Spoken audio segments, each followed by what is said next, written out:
Bonjour à tous. Nous le savons maintenant, nous sommes dans une période de renouveau pour l'humanité, pour la Terre. Et avec l'arrivée du printemps, ces énergies de renouveau vont se faire sentir de plus en plus fort. Peut-être que vous les sentez déjà.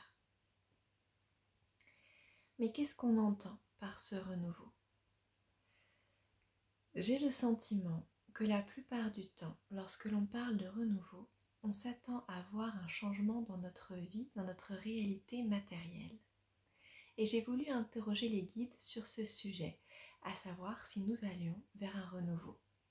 Voici la réponse qui m'a été donnée.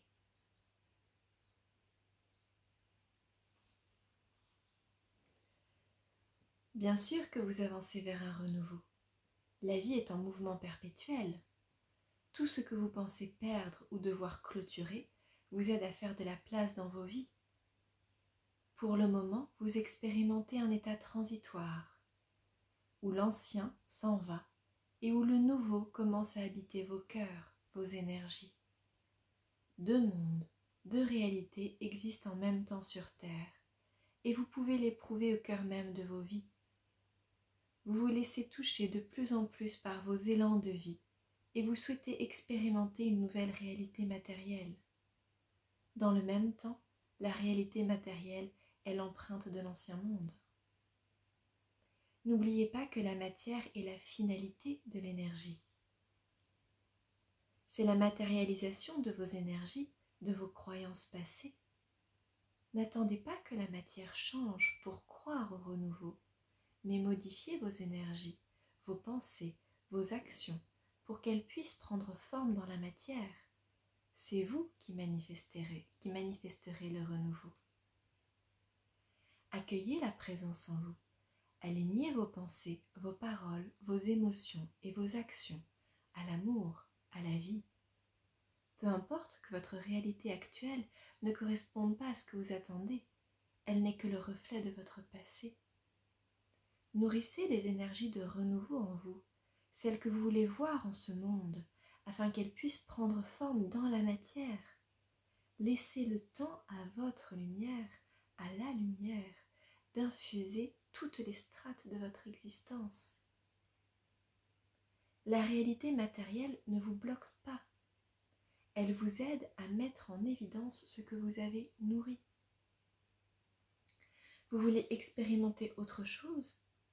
Au lieu de nourrir l'ego, les peurs, le conditionnement, libérez-vous et retrouvez en vous l'amour, la joie, la paix, la conscience et la présence. Vivez de ces énergies et le renouveau se manifestera aussi dans la matière.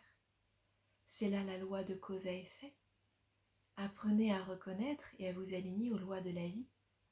C'est seulement ainsi que vous intégrerez que vous êtes libre, souverain et créateur.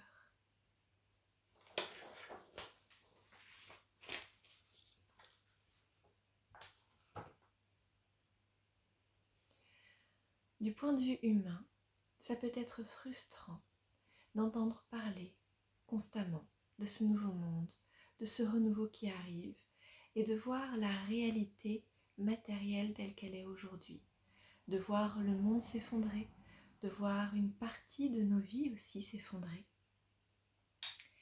Mais cela fait partie du processus de renouveau. Pour qu'il puisse se mettre en place, il faut que l'ancien s'en aille. Et pour qu'il puisse se mettre en place, il faut qu'il infuse la matière. Le monde d'aujourd'hui n'est que le reflet de nos croyances d'hier.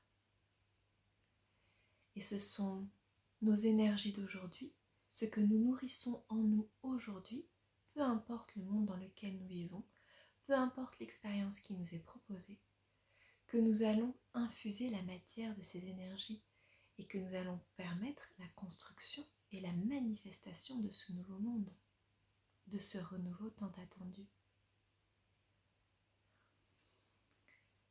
La matière n'est que la finalité, la cerise sur le gâteau. C'est d'abord à nous de le nourrir en nous, de trouver cette voie de la maîtrise de nos émotions, la maîtrise de nos énergies, la maîtrise de nos pensées et la maîtrise de notre corps. Il y a une distinction à faire entre la maîtrise et le contrôle. Le contrôle, c'est l'ego.